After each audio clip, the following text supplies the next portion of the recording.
beliau dilahirkan aslinya dari Ciwidey, Sukawani. Desa Sukawani, Kecamatan Ciwidey, sekitar tahun 1926. Kemudian dengan ayahnya yaitu Bapak Kiai Haji Ahmad Sujai dan ibunya dan Zulaikha. Nah, di waktu kecil masih bayi, anak-anak, beliau ditinggal oleh bapak ibunya berangkat haji, sehingga dititipkanlah ke Bapak Kiai Haji Ahmad Karim yang memiliki pondok pesantren Pasir Nangka Ciwidey. Nah, jadi pendidikan awal itu sebenarnya diawali oleh bapak angkat Bapak Kiai Haji Ahmad Karim. Situ dididik sampai walaupun telah pulang haji orang tuanya Bapak Haji Sujai dan Ibu Zulaikha, tapi tetap mamanya disebutnya oleh orang-orang itu mamanya. Waktu kecilnya itu dididik atau dirawat oleh Bapak Kiai Haji Ahmad Karim yang merupakan masih kerabat dari ibunya Zulaikha.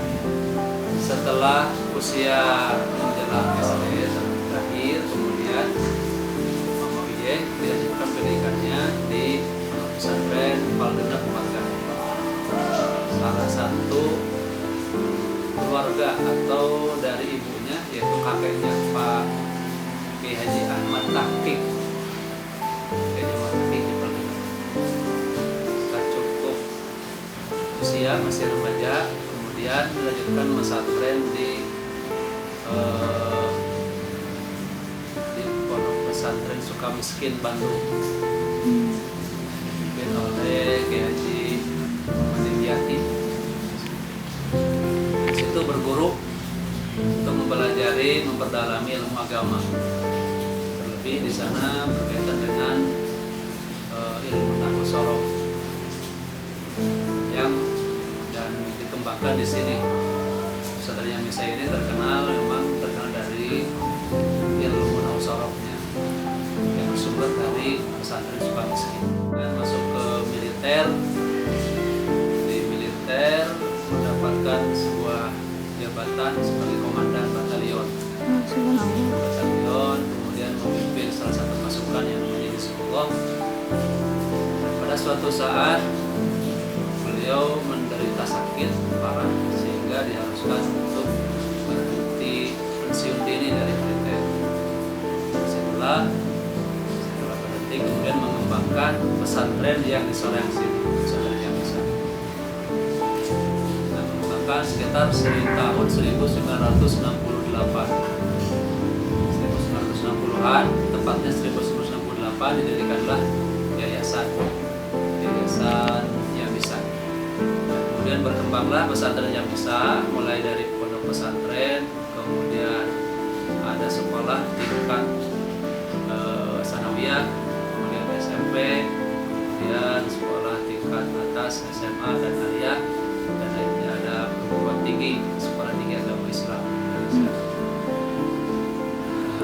Berkembanglah pesantren yang bisa dengan berbagai lembaga pendidikan. Strategi yang dilakukan oleh almarhum pendiri pesantren yang bisa, ada salah satu istilah yang namanya patok masjid. Patok masjid adalah sebuah metode di mana para alumni atau di sini disebutnya para misi yang bisa ditempatkan di sebuah masjid-masjid tertentu dan dijadikan patok masjid, dan disitulah berkembang.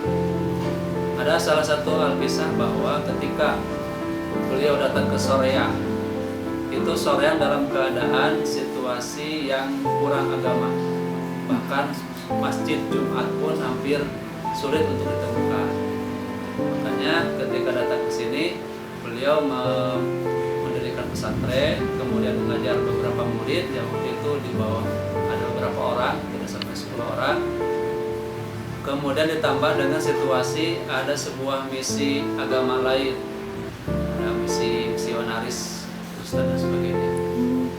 Dan kemudian situasi yang suasana masyarakat penuh banyak perilaku yang tidak sesuai dengan agama. Di sini terkenal Soreang tempatnya orang tukang copet, tukang di situ daerah Cepek katanya dulu, daerah Cigemreng ini tempat hiburan malam dan sebagainya. Nah makanya peran MUI adalah menyebarkan para alumninya, kemudian ditempatkan di setiap daerah dan di satu masjid di situ ditempatkan untuk membina masyarakat yang disebut dengan istilah patok masjid. Dan sampai saat ini alhamdulillah masjid-masjid yang berkembang adalah salah satu dari keberhasilan MUI mengembangkan ajaran Islam di Soreang, sehingga Soreang menjadi salah satu wilayah yang penduduknya beragama. Beliau sangat memiliki perhatian yang lebih terhadap perkembangan agama. Apapun yang beliau lakukan tidak lebih hanya untuk perjuangan agama dengan berbagai strategi. Yang tadi saya katakan, pertama dari alumni menyebarkan melalui patok-patok masjid. Nah selain itu juga beliau sangat berperan dalam bidang-bidang lain, diantaranya politik, dan masuknya politik pun tidak lain untuk kepentingan agama. Beliau mendirikan bergabung dengan sebuah organisasi masyarakat Ormas Islam pada waktu itu ketika beliau masih muda, yaitu ada sebuah organisasi yang namanya Matlaul Anwar. Dan beliau berperan di situ, ikut masuk ke organisasi tersebut untuk menunjang perjuangan agama. Selain itu pun beliau sangat mempunyai pemikiran bahwa agama akan berkembang jika didukung oleh pemerintah. Pada waktu itu Orde Baru. Nah, Orde Baru di situ yang berpegang kuasa adalah sebuah partai politik yang namanya Golkar. Nah, beliau juga masuk ke Golkar dalam arti ingin lebih supaya mengembangkan agama harus bergandeng tangan dengan pemerintah yang berkuasa, sehingga beliau masuk ke ormas politik, yaitu Partai Golkar. Di Partai Golkar pun beliau memiliki sebuah jabatan yang cukup yaitu yang namanya ada satu badan dari Partai Golkar yang disebut Satkar Ulama. Dia juga sebagai Ketua Umum Satkar Ulama Jawa Barat. Wasiat yang disampaikan oleh beliau almarhum itu tidak lebih apa yang beliau perjuangkan. Teruskan perjuangan untuk mengembangkan ajaran agama dengan berbagai cara, yaitu di bidang pendidikan, pesantren, sekolah, kemudian jangan lupa patok-patok masih terus disebar sesuai yang, dan alhamdulillah alumni yang menjadi patok masjid tersebar di daerah-daerah. Itu yang terkenal di sekitar Kabupaten Bandung, banyak alumni yang menjadi suatu tokoh masyarakat. Dan beliau untuk terus berpesan untuk meneruskan perjuangan itu. Kemudian ajaran jangan ditinggalkan. Di antaranya mengaji harus selalu dilaksanakan. Ada istilah almarhum adalah kalaulah punya masjid harus mengajar di masjid, kalau tidak ada masjid di madrasah, kalau tidak di madrasah di rumah, kalau tidak ada rumah di halaman rumah sekalipun ataupun di lapang kita harus mengadakan satu pengajian. Itu salah satu pesan yang sangat penting. Kemudian ajaran yang lainnya adalah ajaran Thariqah Qadiriyah Naqsyabandiyah mengenai ketaatan beribadah. Jadi para alumni diharuskan harus terus taat beribadah dengan menjalankan ajaran-ajaran yang sudah diajarkan oleh Allah. Dalam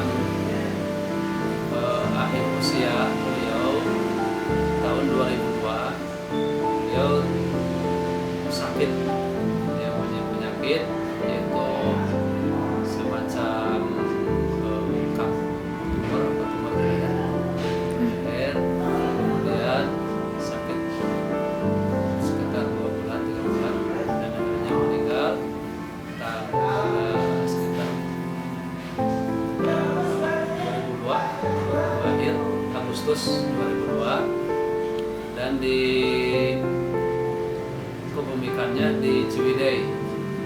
tempat pemakaman keluarga dari bapaknya, Bapak Sujai.